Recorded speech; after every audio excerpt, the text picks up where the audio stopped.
सनन गोली चलाई सनन सनन गोली चलाई दिल के समनमा सजनमा होई जा पलटन में भर्ती सजनमा होई जा पलटन में भर्ती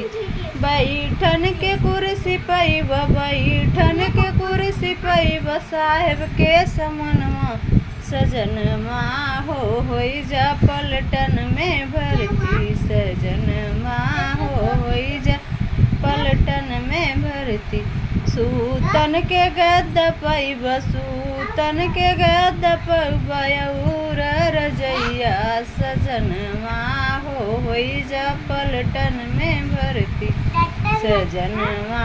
होई जा पलटन में भर्ती सनन सनन गोली चलाई सनन सनन गोली चलाई दिल के